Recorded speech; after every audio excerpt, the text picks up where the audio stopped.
Hello, everyone. I'm Chuang. Let's draw the body of Lokiceratops.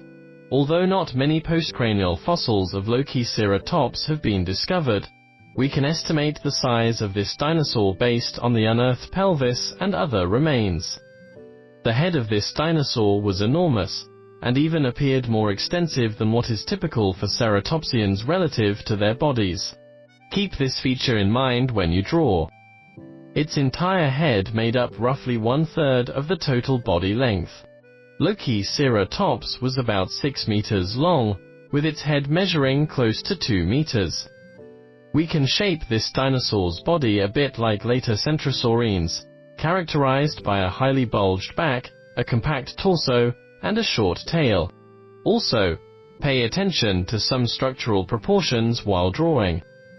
Its hind limbs were massive with triangular thighs, and its pelvis was enormous. The length of the pelvis was nearly equal to the entire front half of the body, meaning from the shoulder to the front of the pelvis. Its entire torso was half occupied by the pelvis and half by the chest. Its arms were connected to the back of the shoulder blades. Remember to include all these details in your drawing.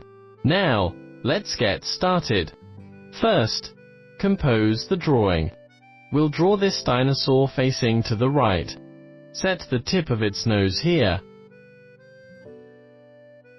and use dotted lines to outline the towering frill.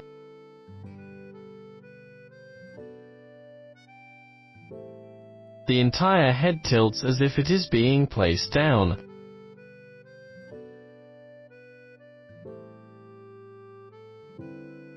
Its torso will be here,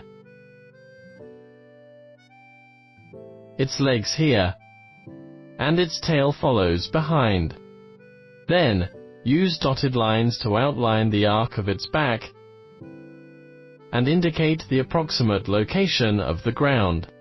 Next, let's begin depicting the details from the head. Outline its head first. Use dotted lines to make the shape more precise. If you are drawing with a pencil, feel bold and confident to draw.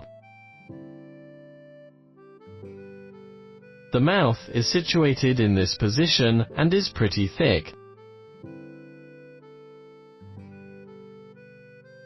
Its nose is large, and its mouth is also quite sizable. The corner of its mouth should be here. Be sure to add some wrinkles at the mouth corner. Then, we move to the lower jaw. There were massive muscles at the rear of the lower jaw. So, we need to make this part appear plump. When it closed its mouth, the upper and lower horny beaks would bite together. The upper beak extends to the top of its nose. Some later ceratopsians, such as Triceratops, often had a nasal horn in this position, but Lokiceratops did not. Here, we draw its eye,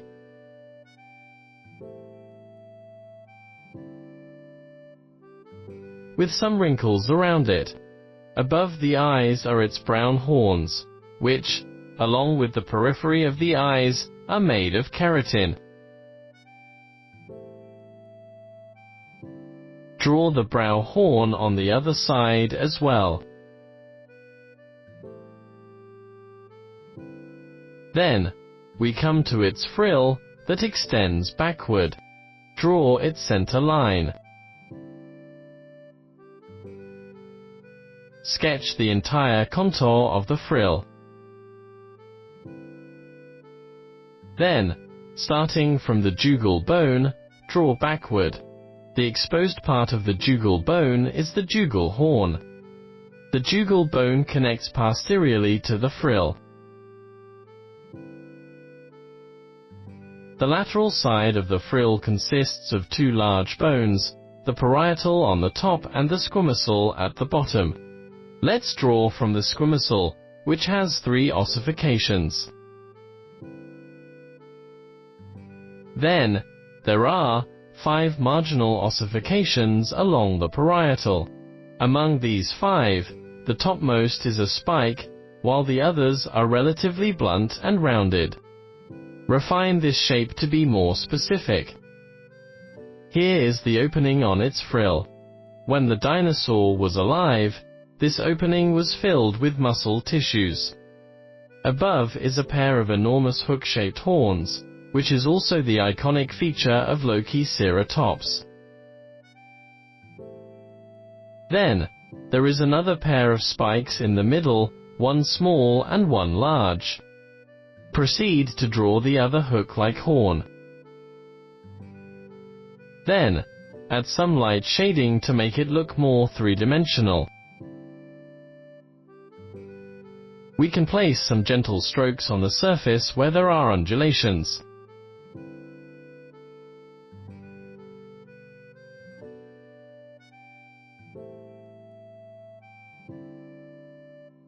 Then, let's outline its back. Behind the dorsal spine is the pelvis.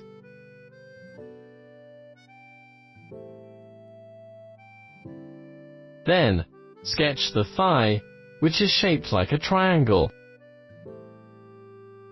The muscles in the thigh would extend forward and wrap around the knee.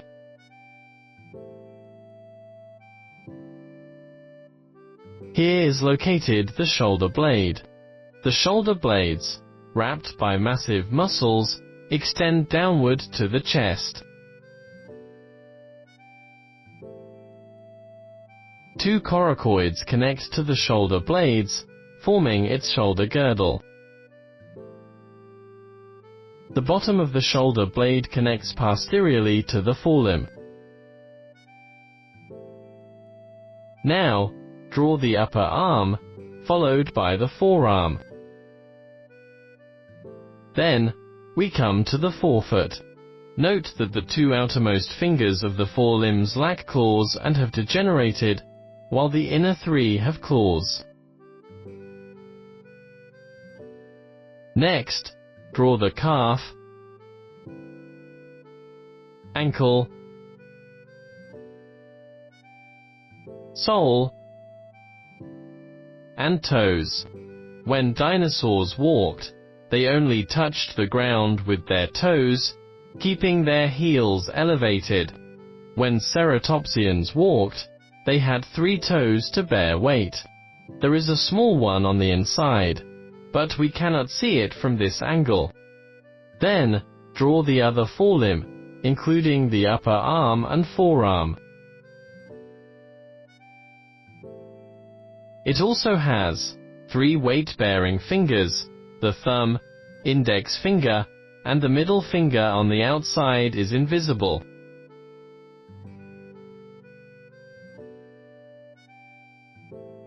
Moving to the other foot, we can see the little first toe raised off the ground.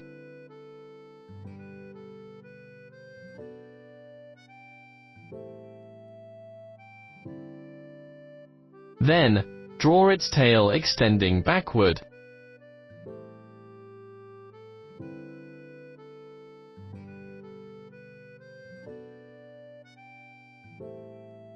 Next, refine the dinosaur by adding more details, such as outlining the ribs and placing a little shadow on the ground beneath it.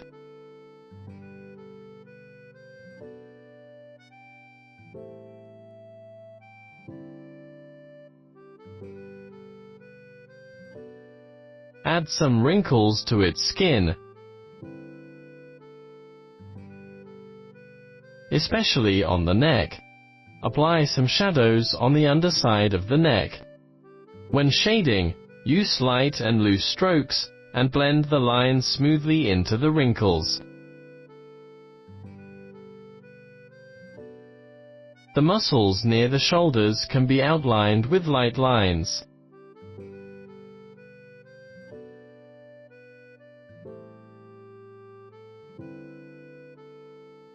There are many wrinkles between the rear of the belly and the thighs.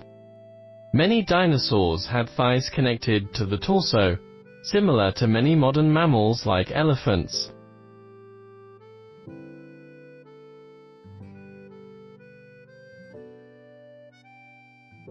Sketch the muscles in the legs, followed by some wrinkles at the knees.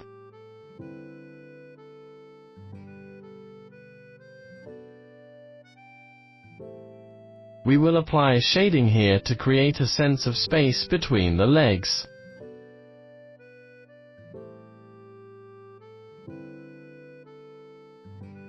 Sketch a few muscle traces in the forelimbs, and include wrinkles around the wrists. Then, we move to the tail, which consists of two groups of muscles. Draw a boundary near the top to distinguish the upper and lower muscles. Add shadows on the ventral side of the tail. Draw wrinkles between the tail and the thigh where movement occurs frequently.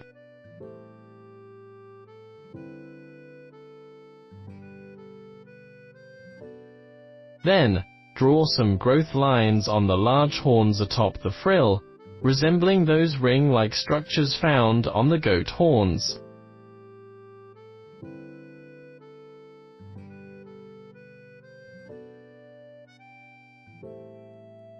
Add shading in these areas on the frill.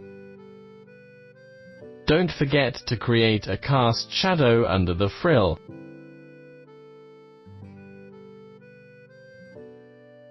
Then, add an ear here.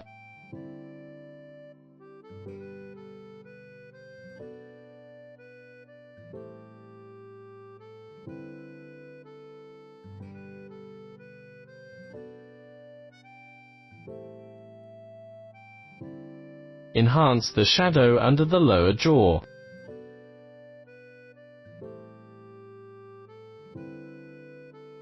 Add some wrinkles to the soft skin around the nostril.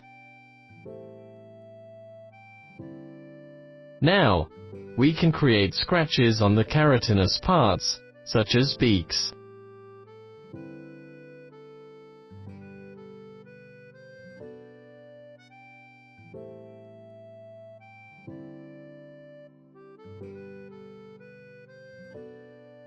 Refine the overall shadow part, put more strokes under the horns, and enhance the wrinkles.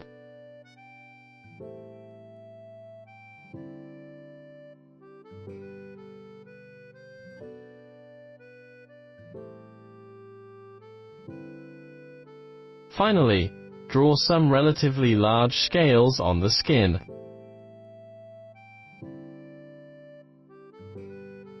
Create a little dust and flying stones under its feet.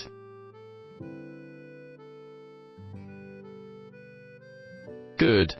With that, we've finished drawing the body of Lokiceratops.